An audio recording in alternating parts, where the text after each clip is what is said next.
Isang mapagpalang hapon po sa ating lahat. Muli ako si Miat Sebastian and welcome to our daily devotion with Pastor Russell Ocampo.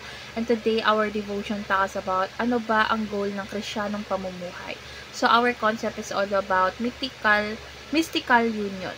So, ang mystical union ay ang malalim at misteryosong pagkakaisa ng mga mananampalataya kay Jesucristo. So, hindi ito basta-basta simbolo o damdamin natin. Ito ay totoo, makapangyarihan at nakakapagbabago ng buhay. So, tayo ay nasa kay Kristo at si Kristo ay nasa atin. So, dahil dito, tayo ay kakambal ng kanyang kamatayan, pagkabuhay at kawalhatian. So, ang layunin ng Krisyanong pamumuhay ay hindi lang tumanggap ng biyaya, kundi mamuhay na gaya ni Kristo. So, sumasalamin ito sa kanyang kabanalan, pag-ibig at misyon sa mundo. So, our Bible readings for today is all about John chapter 15 verse 4 and 5. ASND version. Manatili kayo sa akin at mananatili ako sa inyo kung paano ang sanga ay hindi makakapamunga kung hindi ito nananatili sa puno ng ubas. Gayon din kayo kung hindi kayo nananatili sa akin. So, dadako na tayo sa ating teaching. So, yung first teaching is we are united with Christ in His resurrection. So, tayo ay binuhay kasama ni Kristo upang mamuhay sa panibagong buhay. So, ito ay buhay na may kapangyarihan laban sa kasalanan. Second is we are united with Christ in His perfection. So, sa kabila ng ating kahinaan, tayo ay tinuturing na banal dahil sa kanyang katwiran. Hindi natin ito makakamit or kinamit dahil ibinigay ito sa atin. And lastly is we are united with Christ in His reign. So, tayo ay tinawag hindi lamang upang magtiis, kundi upang magtagumpay kasama niya dahil ang kanyang kaharian ay ating mission.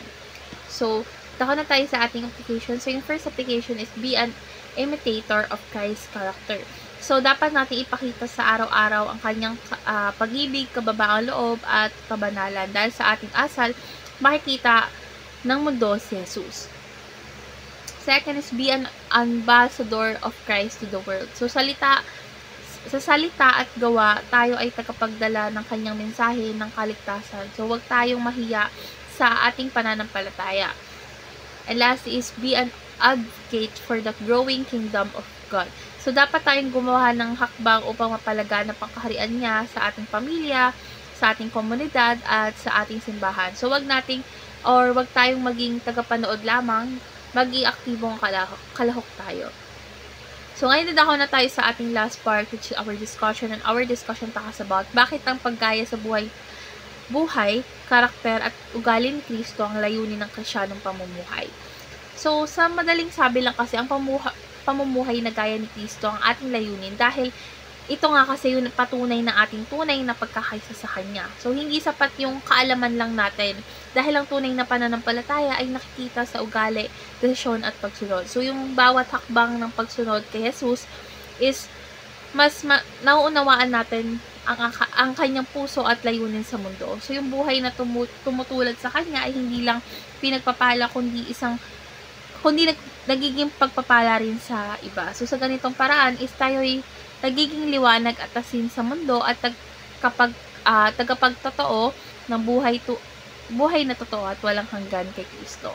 So, ang aking natutunan sa kabuuan ito ay sa lahat ng devotion na ating tinutukan, ating pinanood is malinaw na ang layunin ng Krisyanong pamumuhay ay ang maging kaisa ni Kristo. So, hindi lang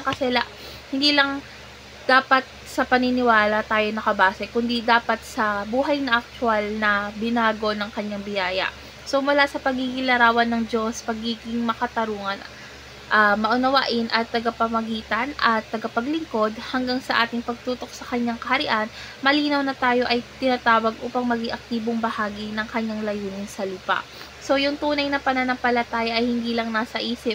Ito ay makikita sa buhay natin sa pamamagitan ng ating pagmamahal, paglilingkod, pagpapakumbaba at katapatan na naipapakita natin ang ating pagiging kaisa ni Kristo. Dahil ang ating mystical union sa Kanya na siyang pinakadiwa ng ating pananampalataya at layunin ng ating pamumuhay. So, let's pray po. Lord God, maraming salamat po sa hindi matutumbas ang pribilehiyo na kaming maging kaisa nyo sa pamamagitan ni Jesus. Lord, turuan niyo po kaming manahan sa inyo araw-araw na sa lahat ng aming ginagawa ay sumasalamin ng iyong kabanalan, pag-ibig at katotohanan. Lord God, bigyan mo po kami ng puso na gustong matuto, maglingkod at mamuhay ayon sa iyong kalooban. Naway sa aming pagsunod, makita ng mundo si Kristo sa amin, sa pangalan ni Jesus. Amen.